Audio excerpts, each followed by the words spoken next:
Welcome to Weaving Happiness Through Grief, where we navigate the delicate balance between love, loss, and the resilient heart. I'm Stephanie, an author and storyteller who found joy and healing after the unimaginable heartbreak of losing a once-in-a-lifetime love. This podcast dives into the raw truth of grief, the beauty of cherished memories, and the hope of new beginnings. Through my journey, rediscovering happiness and opening my heart again, I've learned that grief and joy can coexist, and love can find us when we least expect it. Join me as we honor the past, embrace the present, and step boldly into the future with courage and vulnerability. Let's celebrate the resilience of the human spirit and the beauty of living fully, even after a loss. Welcome back.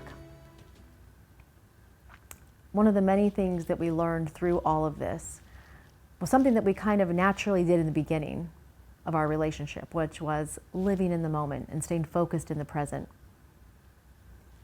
And now we were learning to live while possibly Jeff was dying and really trying to stay focused in the present. Compartmentalizing and teaching ourselves ways and tools to set aside the cancer, set aside the possibility of death, and all those things was so crucial to not just maintaining our love, but also just to live and enjoy life and not feel like we are in this dark hole, in this endless place of sadness and sorrow, and all the what ifs could happen to us. And so we pulled out that bucket list, our list of hope. One of the first things we did is we went to a Seattle Seahawks game. Jeff being from Edmonton, they have the Canadian Football League up there, which I'd been to a game, and while they're fun, they're not the same, and we had a great time at those, but he was a Seahawks fan. That was the closest team to him, I think, geography-wise. So a lot of Edmonton Oiler fans were also Seahawk fans. We made a plan to go up to see the Seahawks play. We had our jerseys. We went up with another couple, some friends of ours. We had a phenomenal weekend. It was raining, as Seattle does often. Gloomy, drizzle in the air, and it was a perfect day because we were there together and doing something that he was like a child, like just in his glory of seeing like Disneyland for the first time.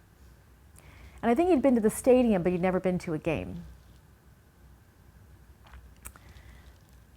And so we watched the game, but even before the game started, we got there extra early. And we tended to be a little late for things. That's just our nature. We took our time with things.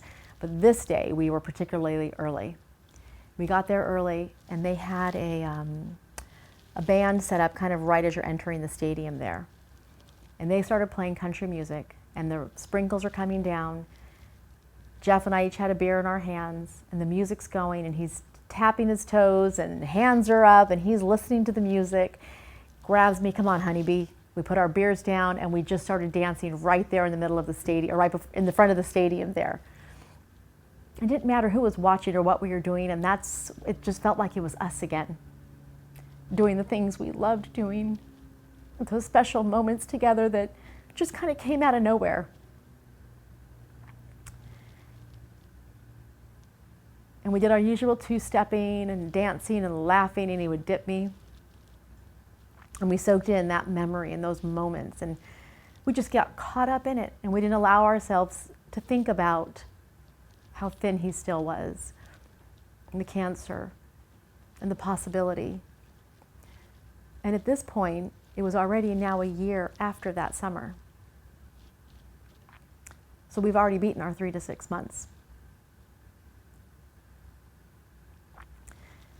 Any opportunities we could find, whether they were little, big, small getaways, having people over for a barbecue, Sunday brunches alone, the two of us at home.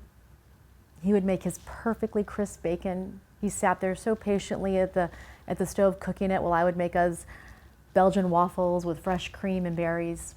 I'd have my mimosa, and he would make his Canadian Caesar, which is the Canadians' version of a Bloody Mary, and it's much better. And we would just enjoy all those little moments. And we felt like the cancer still was there and we were still having treatments, but it wasn't as intense as that one summer. That one summer was just almost too much for anyone to go through. So little by little, our lives felt like they were coming back. And we found ourselves again and creating those memories of joy and happiness again. And so they took this opportunity after the Seahawks came, and he was feeling so good and I was feeling good, and we were in between scans because by this point we were doing scans about every 2 to 3 months because it kept coming back. And luckily we were now over at City of Hope because now they were the new place where, the place we chose to go to that could now treat the next step of what we were experiencing, which was constant, we called them cherry picking the tumors. One by one they would pop up, and they would pop up in his brain, occasionally in the spine. And as devastating as it might sound, we just wanted to know how many and where they were and what we were going to do to attack them. So for us, it was, tell us what it is, figure out a plan, let's attack it, and let's move on and live. And that's how we approached this whole journey through cancer. When there were opportunities, if Jeff felt well enough, we said yes. We wanted to create memories and bring as much joy as we could into our lives for as long as that was, and we didn't know what that looked like and for how long it was going to be. My youngest, Jake, was at Boston College at the time, and it was the fall. We'd just gotten back from the Seahawks game. And we thought, it's parents' weekend. Jeff's birthday, Jake's birthday were just a few days apart. Let's go for parents' weekend. We went to the game, we went to Boston College. We went to a game. We had a great time. Again, we love sports. Music was played at the tailgate party. Of course, we're dancing in the parking lot. Maddie flew up from Philadelphia for the weekend because she was just about an hour flight away. We had a great weekend, the 4 of us. It was Jeff's birthday. It was Saturday, the football game.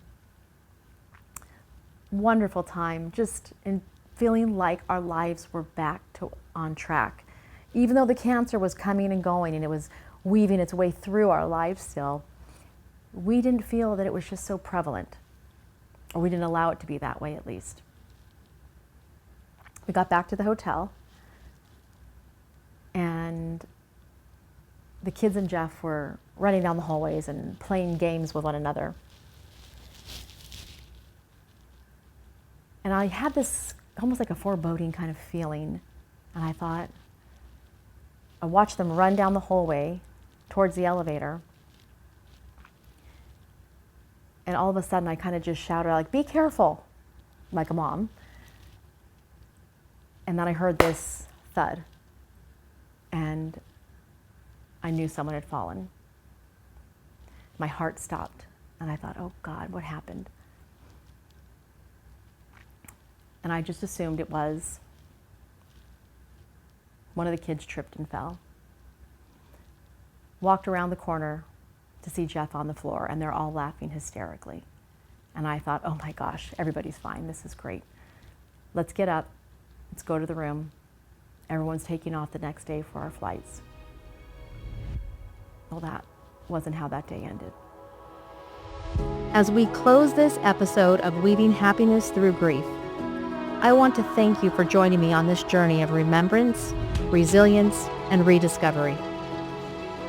Loss is a path none of us choose, but together we can walk through it, honoring the love that was and of the life that still awaits us.